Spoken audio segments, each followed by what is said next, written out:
convicção que Deus está neste lugar. O Deus vivo é o Deus que fala, e Ele fala pela sua palavra. Então, gratidão pela acolhida tão generosa e pelas orações. Abra sua Bíblia comigo, por favor. Evangelho de Cristo, conforme o relato de Marcos. Marcos capítulo 4. E faremos a leitura do verso 35 ao verso 41.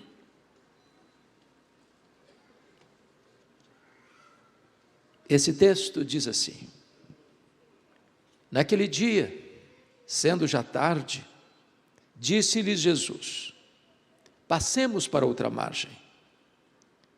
E eles, despedindo a multidão, o levaram assim como estava no barco, e outros barcos o seguiam. Ora, levantou-se grande temporal de vento, e as ondas se arremessavam contra o barco, de modo que o mesmo já estava a encher-se de água. E Jesus estava na popa, dormindo sobre o travesseiro. Eles o despertaram e lhe disseram: Mestre, não te importa que pereçamos? E ele, despertando, repreendeu o vento e disse ao mar: acalma-te, emudece. O vento se aquietou e fez-se grande bonança. Então lhes disse: por que sois assim tímidos? Como é que não tendes fé? E eles, possuídos de grande temor, diziam uns aos outros: quem é este, que até o vento e o mar lhe obedecem? Amém. Eu quero fazer 4 declarações a título de introdução. Verdades inquestionáveis. E a primeira delas é que as tempestades da vida existem e elas são inevitáveis. Nós não estamos numa estufa, não vivemos blindados. A vida cristã não se desenrola num parque de diversões. Grandes e pequenos, ricos e pobres, doutores e analfabetos, crentes e descrentes, enfrentam tempestades. A segunda verdade é que as tempestades são não apenas inevitáveis, elas são também imprevisíveis. Elas chegam de súbito, nos apanham de surpresa, chegam nas horas menos esperadas, e às vezes põem a nossa vida de ponta cabeça, transtornam as nossas emoções. É um acidente grave, é uma doença súbita, é um luto doloroso, é uma situação que você nunca imaginou passar na vida, mas está passando. As tempestades chegam de forma imprevisível. Terceira declaração: as tempestades são também inadministráveis. Aqueles discípulos conheciam o mar da Galileia como ninguém. A maioria deles nasceu ao redor daquele lago. Alguns deles trabalhavam e ganhavam o seu pão naquele lago.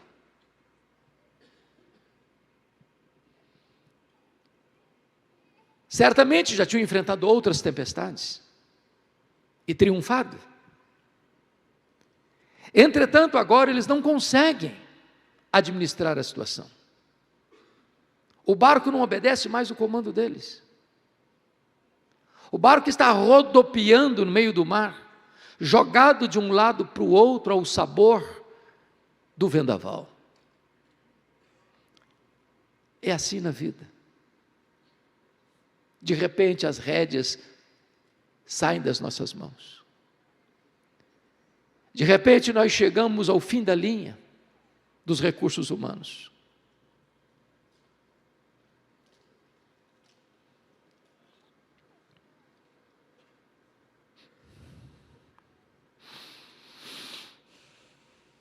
Hoje à tarde eu recebi um telefonema que os recursos da medicina se esgotaram para o meu neto. Fizeram tudo o que podiam. Reuniram a família e disseram: agora vocês podem orar, porque nós não temos mais o que fazer.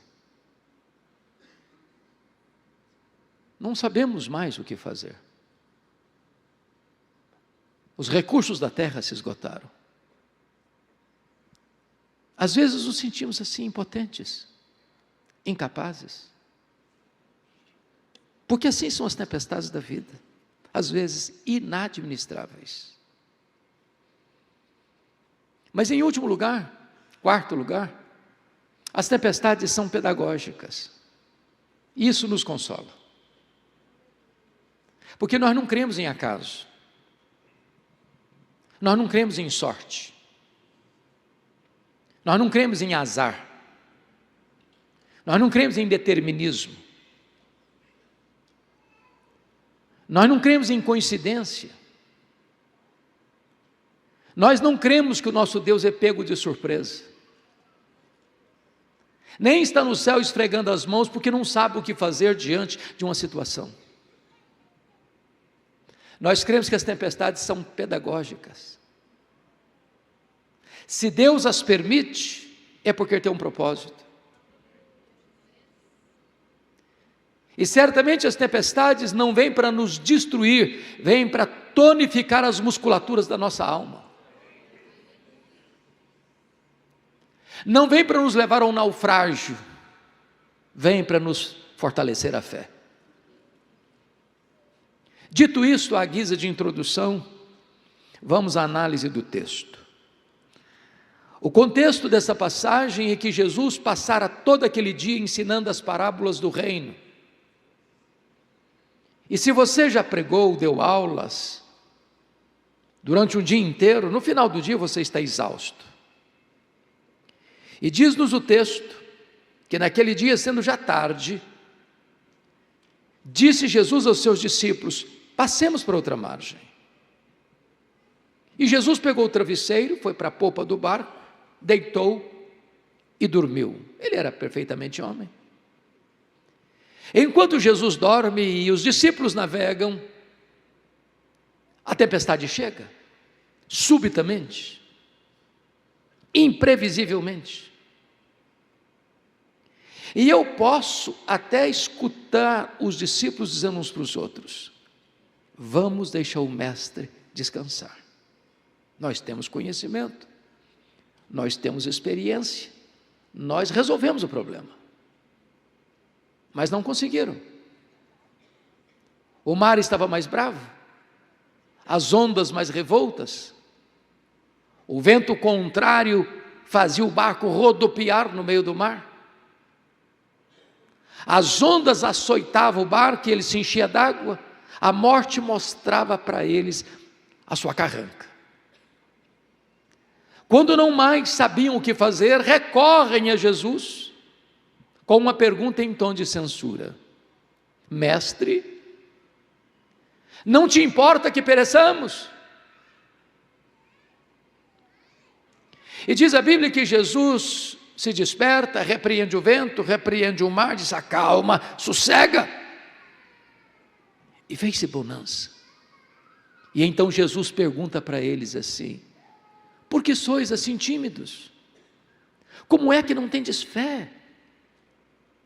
E eles, tomados de espanto e temor, perguntam uns para os outros: quem é este que até o vento e o mar lhe obedecem? Se os irmãos perceberam comigo, esse texto está regido por 3 perguntas. A primeira pergunta, no verso 38, é a pergunta dos discípulos a Jesus: mestre, não te importa que pereçamos? A segunda pergunta é a pergunta de Jesus aos discípulos, no verso 40: por que sois assim tímidos? Como é que não tendes fé? E a terceira pergunta, verso 41, é a pergunta entre os discípulos: quem é este que até o vento e o mar lhe obedecem? Se o texto está regido por essas três perguntas, é sobre elas que vamos conversar daqui para frente. Vejamos então a primeira pergunta, do verso 38, a pergunta dos discípulos a Jesus.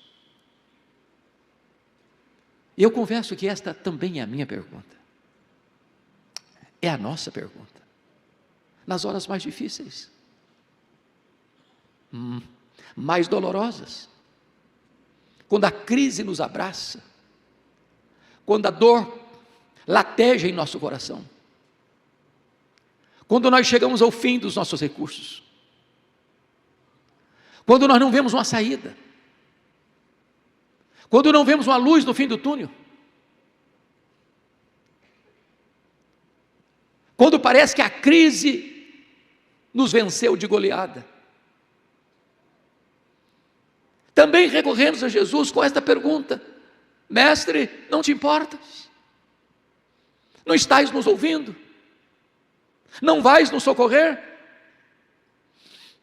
Não vais nos ajudar?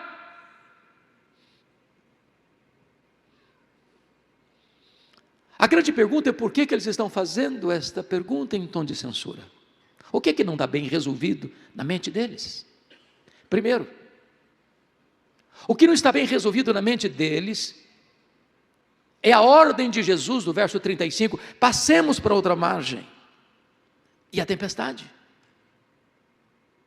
Porque no imaginário comum, pensamos assim: se eu estou fazendo o que Jesus me mandou fazer, vai dar tudo certo,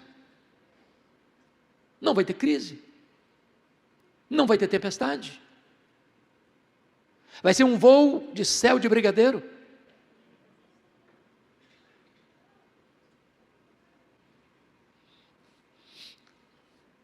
Quando eu era criança, e eu acho que alguns aqui nasceram também num berço cristão, se lembram de uma música que aprendemos lá na infância: com Cristo no barco tudo vai muito bem, vai muito bem, vai muito bem, com Cristo no barco tudo vai muito bem. O problema é que Jesus estava no barco e não estava nada bem. Como entender isso? Você é crente, você é fiel, você é dizimista, você leva Deus a sério e está enfrentando uma baita de uma tempestade. O que não estava bem resolvido na cabeça deles para eles fazerem essa pergunta em tom de censura? Era conciliar a urgente necessidade deles com a aparente demora de Jesus.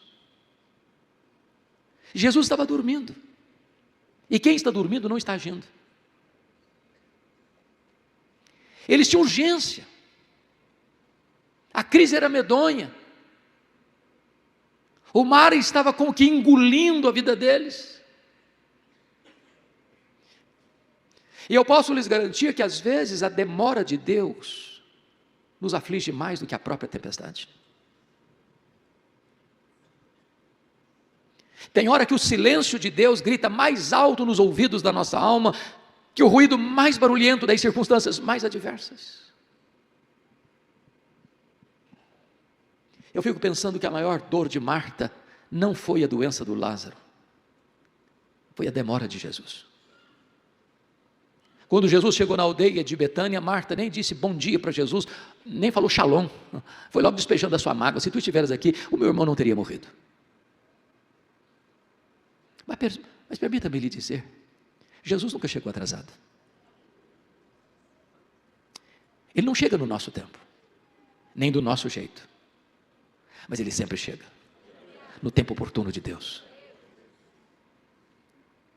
Quando Ele parece demorar, é porque Ele está preparando ao maior e melhor para nós, porque não há Deus como o nosso, que trabalha para aqueles que nele esperam.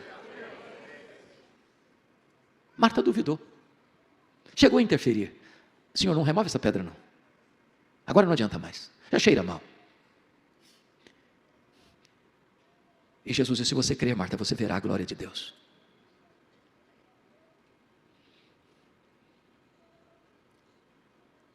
Tem horas, queridos irmãos, que nós temos dificuldade também de entender as coisas. E o que é maravilhoso é que Deus nos conhece. Deus não nos censura pela nossa fragilidade humana. Por às vezes fazermos queixas. Não te importas? Mas diz o texto que então Jesus se desperta e repreende o vento e repreende o mar. Acalma, sossega. E o vento tem ouvidos. E o mar escuta a voz do Criador. O universo inteiro se dobra diante da palavra e da autoridade de Jesus. Ele dá uma ordem, o sol para. Ele dá uma ordem, as estrelas aparecem. Ele dá uma ordem, o vento cessa. Ele dá uma ordem, o mar se acalma. Ele dá uma ordem, a doença tem que interromper o seu fluxo. Ele dá uma ordem, os demônios têm que bater em retirada. A sua voz é poderosa. Houve grande bonança.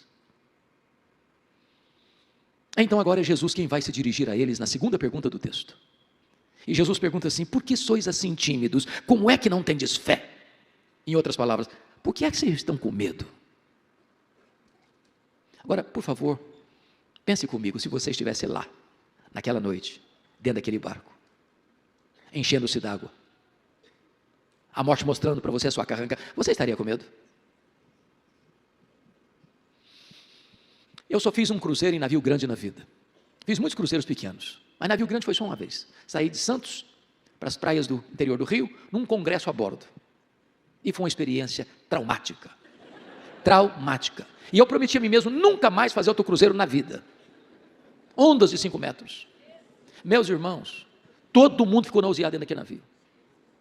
Saímos para ir para o restaurante, cambaleando pelo corredor, e voltávamos, antes de chegar no restaurante, vomitando pelo corredor. Na volta, sabendo que tinha 8 horas, e o mar estava mais bravo ainda, e eu não suportava mais, e não dava para dizer, para que eu quero descer. Eu fiz uma oração. Meu Deus, ou eu durmo, ou eu morro, eu não aguento isso. Agora pense num barquinho pequenininho, de noite, enchendo-se d'água. E Jesus pergunta assim: vocês estão com medo por causa de quê?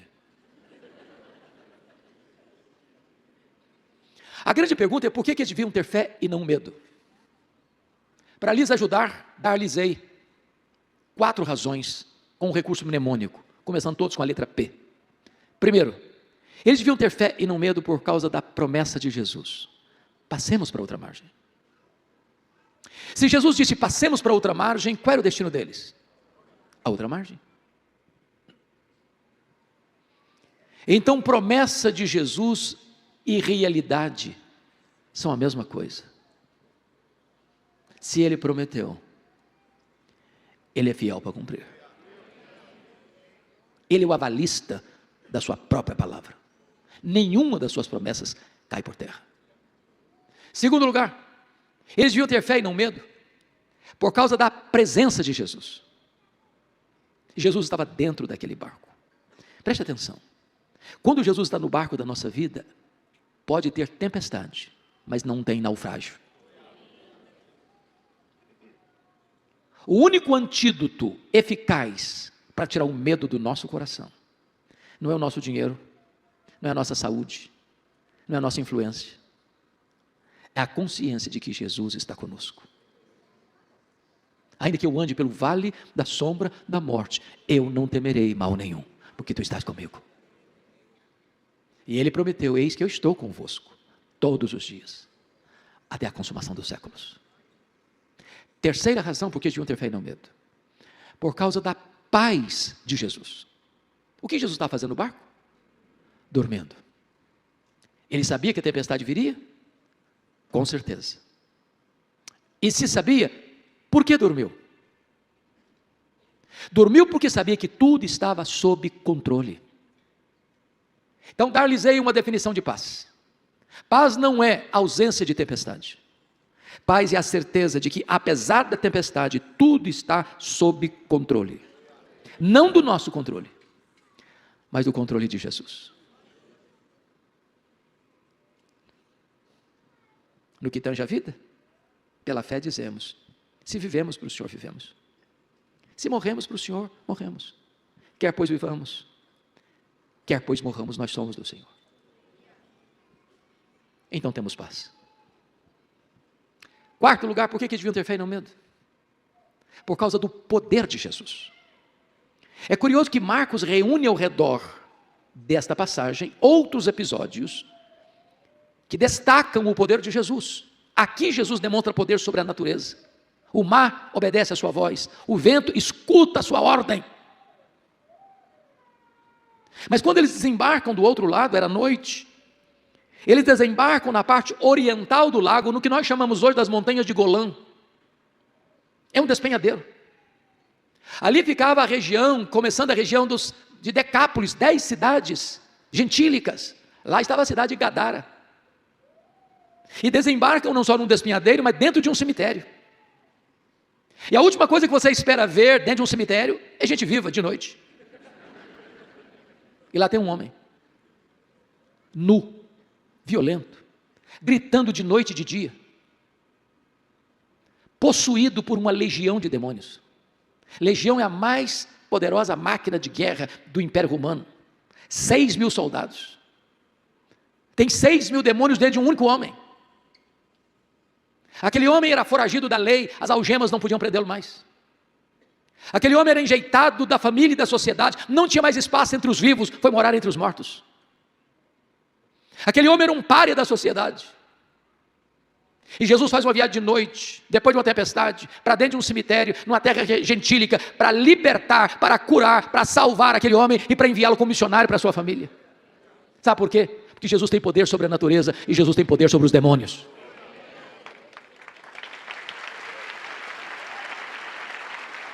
Quando Jesus retorna para a sua terra, para Cafarnaum, tem uma multidão à espera de Jesus. E no meio dessa multidão tem uma mulher anônima, que está sofrendo há 12 anos. Uma hemorragia crônica, que a medicina não sabe mais o que faz. E ela pensou, se eu apenas tocar na orla das vestes de Jesus, eu ficarei livre do meu mal. Ela é anônima, porque ela não podia estar ali. Ela não podia frequentar a sinagoga. Ela não podia ir nas festas do templo. Em quem ela encostasse, a pessoa ficava impura. Mas em vez do impuro tocar o puro e o puro ficar impuro, o impuro toca o puro e o puro purifica o impuro. E a mulher é curada. O mal é estancado. Sabe por quê? Porque Jesus tem poder sobre a natureza, Jesus tem poder sobre os demônios e Jesus tem poder sobre as enfermidades. A medicina tem seus limites, mas se Jesus quiser, Ele pode ir além da medicina. Mas estava naquela multidão também um homem muito conhecido, Jairo, o chefe da sinagoga. Ele tinha uma filhinha única de 12 anos que estava à beira da morte. E ele vai a Jesus e se prostra diante de Jesus e diz, Senhor, vamos comigo na minha casa para o Senhor impor as mãos sobre a minha filhinha para ela ficar curada. O problema é que Jairo era o líder de uma sinagoga onde Jesus frequentava e alguns sábados anteriores tinha acontecido algo naquela sinagoga. Havia um homem com a mão seca. E Jesus olha para o homem e disse, fica de pé. Jesus disse mais, vem para o meio. Jesus disse mais, estenda a tua mão. E a mão ficou curada. Era um sábado.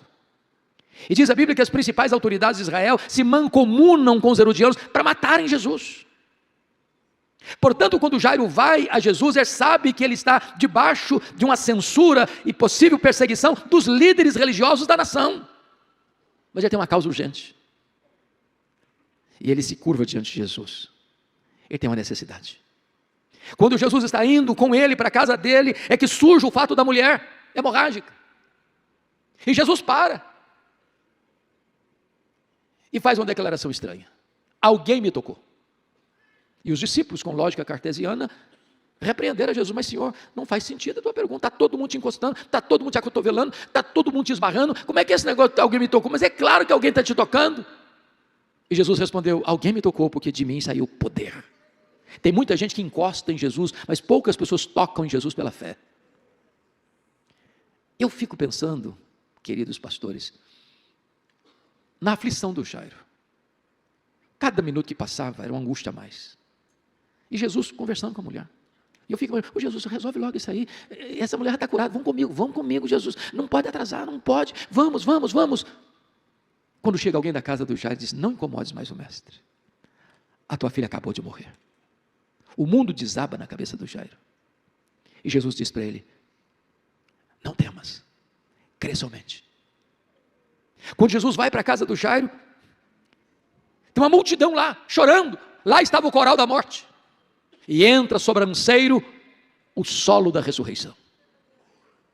Põe a mão sobre a menina, na língua materna dela, com aquela palavra que uma mãe usa para um adolescente que tem dificuldade de acordar de manhã para ir para a escola: menina, está na hora de levantar.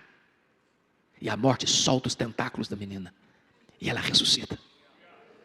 Porque Jesus tem poder sobre a natureza, Ele tem poder sobre os demônios, Ele tem poder sobre as enfermidades, Ele tem poder sobre a própria morte. Ele é a ressurreição e a vida. Ele arrancou o aguilhão da morte, Ele matou a morte e ressurgiu, inaugurando a imortalidade. E agora aquele que crê em Jesus, ainda que morra, viverá, louvado seja o seu nome. Então vem a última pergunta do texto, verso 41. É a pergunta entre os discípulos, tomados de espanto, perguntam assim: quem é este, que até o vento e o mar lhe obedecem? Que pergunta emblemática. E nós poderíamos responder esta pergunta nesta noite: quem é este? Este é aquele que com o Pai e o Espírito Santo, nos refolhos da eternidade, antes da criação do mundo, entraram em acordo, num plano eterno, que não pode ser frustrado, incluindo você, incluindo a mim, incluindo a nós. Quem é este? Este é o próprio Criador do universo, porque todas as coisas foram feitas por intermédio dele, e sem ele nada do que foi feito se fez. Quem é este? Este é a semente da mulher, que nasceu para esmagar a cabeça da serpente. Quem é este? Este é o descendente de Abraão, em quem todas as famílias da terra são abençoadas. Quem é este? Este é o Cordeiro da Páscoa. Este é a coluna de nuvem. Este é a coluna de fogo. Este é o maná que desceu do céu. É a água que brotou da rocha. Quem é este? Este é representado pelo tabernáculo, este é representado pela arca da aliança, este é representado pelo templo, este é representado pelas festas, este é representado pelos sacrifícios, este é representado pelo sábado. Tudo era sombra dele, ele é a realidade. Quem é este? Este é o maravilhoso conselheiro, este é o Deus forte, este é o Pai da eternidade, este é o príncipe da paz, este é a estrela da manhã, este é o sol da justiça, este é a raiz de Davi, este é o Messias prometido. Quem é este? Este é o verbo que se fez carne, este é o Cordeiro de Deus que tira o pecado do mundo, é o Cordeiro que foi morto, mas está vivo pelos séculos dos séculos. Este é o alfa, este é o ômega, este é o princípio, este é o fim, este é o grande eu sou, este é o pão da vida, este é a luz do mundo, este é a porta das ovelhas, este é o bom pastor, este é a ressurreição e a vida, este é o caminho, a verdade e a vida, este é a videira verdadeira. Quem é este? Este é o amado da nossa alma, este é a nossa justiça, este é a nossa paz, este é a nossa alegria, este é a razão da nossa vida. Quem é este? Este é o fundamento da igreja, este é o dono da igreja, este é o edificador da igreja, este é o protetor da igreja. Quem é este? Este é o Rei dos reis, este é o Senhor dos senhores, este é a raiz de Davi, este é o leão da tribo de Judá. Quem é este? Este é aquele que andou por toda parte fazendo bem, libertando os oprimidos do diabo. Os cegos viram, os surdos ouviram, os mudos falaram, os coxos andaram, os leprosos foram purificados, os mortos ressuscitaram. Quem é este? Este é aquele que por amor de nós desceu do céu, sendo Deus, não julgou como usurpação ser igual a Deus. Antes mesmo se esvaziou, assumindo a forma de servo, humilhando-se até a morte, e morte de cruz, pelo que o Pai o exaltou de sobremaneira. Ele deu o nome que está acima de todo nome, para que o nome de Jesus se dobre todo o joelho, nos céus, na terra e debaixo da terra, e toda língua confesse que Jesus Cristo é Senhor, para a glória de Deus Pai. Quem é este? Este é aquele que sangrou, suou e chorou no Getsemane por amor de nós. Este é aquele que foi cuspido e esbordoado no sinédrio judaico por amor de nós. Este é aquele que foi vilipendiado e espancado no pretório romano por amor de nós. Este é aquele que caminhou pelas ruas de Jerusalém, debaixo de um lenho maldito, pelas ruas apinhadas, debaixo de apupos e vaias de uma multidão ensandecida. Quem é este? Este é aquele que foi pregado na cruz, mas transformou aquele patíbulo de horror num palco para a glória de Deus e num instrumento para a nossa salvação. ressurreição. Quem é este? Este é aquele que foi sepultado, mas aquele que ressurgiu dentre os mortos ao terceiro dia e está vivo pelos séculos dos séculos. Quem é este? Este é aquele que retornou ao céu e derrama o Espírito Santo sobre a igreja, e está sentado à destra da majestade de Deus, e há de voltar com grande glória e poder para buscar a sua noiva. Quem é este? Este é o juiz de vivos e de mortos. Este é o Cristo presente aqui nesta noite. Este é a razão da nossa vida, o digno de receber a honra, a glória e o poder pelos séculos dos séculos. Amém. Este é o amado da nossa alma, que está dizendo para você e para mim: você não tem que ficar com medo, você precisa ter fé. Este é o Jesus que nós adoramos. Este é o Jesus amado do nosso coração. A Ele a honra, a Ele a glória, a Ele o louvor, hoje e eternamente. Amém.